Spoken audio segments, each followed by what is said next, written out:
ปาดพี่น้องโอ้ว้าวพี่น้องเอ้ย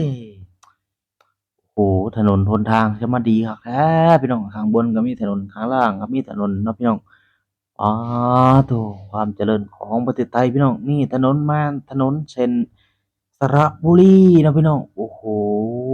พี่น้องทางข้างบนน่าสิเป็นทางรถไฟความเร็วสูงเนาะพี่น้อง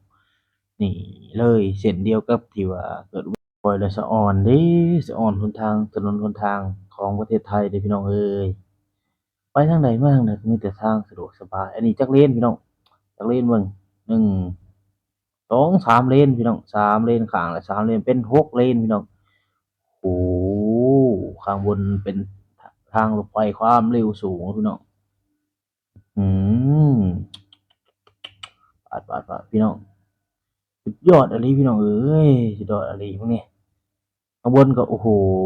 นะพี่น้อง สุดยอดป๊าโถนี่สามเลนมาอีกตรงนี้พี่น้องมาอีกตรงนี้เขียเพิ่มอีกสามเลนก็เป็น12เลนแล้วพี่น้องสองข้างเนาะข้างหนึ่งก็ข้างหนึ่งก็หกข้างหนึ่งก็หกนี่ชี้ไฟแดงพี่น้องโอ้โหว้าวสวยงามเลยพี่น้องเอ้ยน่าจะอ่อนเด้ผมว่าแต่ไปทางในเมืองพี่น้องทางไปให้ไปหน้าก็ยังดี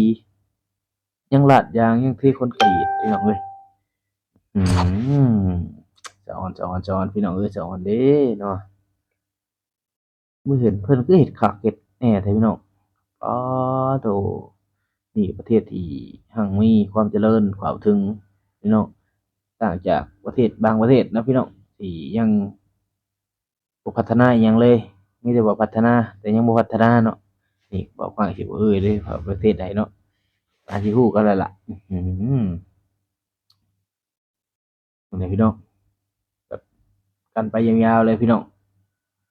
แบบว่าบ่กว้างเห็นแล้ว นึกตะลึงพี่น้องตะลึงในความที่ถนนทางของประเทศไทยเนี่ยดีตัวแล้วก็อยากเว้าอีกพี่น้องเอ้ย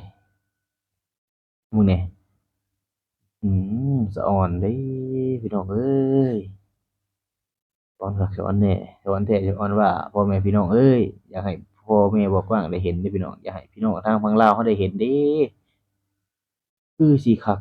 เนาะพี่น้องเพิ่นคือสิอ่อนช้อนถนนหนทางพวกนี้พี่น้องขนาดรถบ่ค่อยหลายเส้นนี้พี่น้องหรือว่าวันอันนี้บ่ค่อยมีเนาะ อันนี้มันเป็นวันเสาร์เด้อพี่น้องวันเสาร์วันเสาร์อาทิตย์ที่ผ่านมาเมื่อกี้นี้นะพี่น้องบ่าวกว้างได้เดินทางไปต่างจังหวัดนะพี่น้องนี่พี่น้องสวยงามอีหลีพี่น้องเอ้ยสวยงามดูสวยงามดูดีมีมาตรฐานนะพี่น้องที่คอนกรีตป๊าดส่ำสิแล่นพี่น้องเอ้ยบางคนก็แล่นเหยียบ100บางคนก็แล่น100กว่านะเพิ่นบางคนก็แล่น50-60นี่ป๊าดโตยอดอีหลีพี่น้องเอ้ย อยากให้ว่าใครอยากว่าข้อยบ้าก็ว่าดอกบ้าคนบ้ายังถ่ายถนนหนทางเนาะก็บ่สนเนาะพี่น้องเราเห็นถนนหนทางที่ดีเราก็อยากให้พี่น้องเราทางบ้านได้เห็นเนาะอยากให้พี่น้องทางสปปลาวได้เห็นถนนหนทางที่ดีๆนะพี่น้องบ้านเรามันบ่เห็นบ่ค่อยได้เห็นถนนดีๆส่วนมากก็มีแต่ถนนก็บ่ถึงกับว่าอันนั้นดอกพี่น้องมันก็มีถนนแดงอันนี้ไปทางใดก็บ่มีถนนดอกถนนแดงเลยเดะ ทางใดก็มีแต่ถนนคอนกรีตหรือว่าลาดยางแล้วเด้สำหับเด้อพี่น้องขนาดทางไปให้ไปนาเพิ่นก็ยัง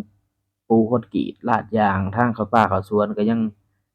ปูคอนกรีตลาดยางนะพี่น้องมีแต่เส้นงามๆเส้นทางใดก็เร็วทันใจเลยพี่น้องนี่เมื่อบ้านเมื่อช่องก็แป๊บเดียวแหละพี่น้องนะจากที่เคยเดินทาง6-7ชั่วโมงก็เหลืออยู่3-4ชั่วโมงเนาะพี่น้องนี่เลยป๊าดโต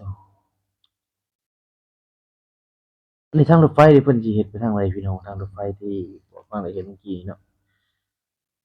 อื้อฮืออื้อฮือนี่พี่น้องไฟก็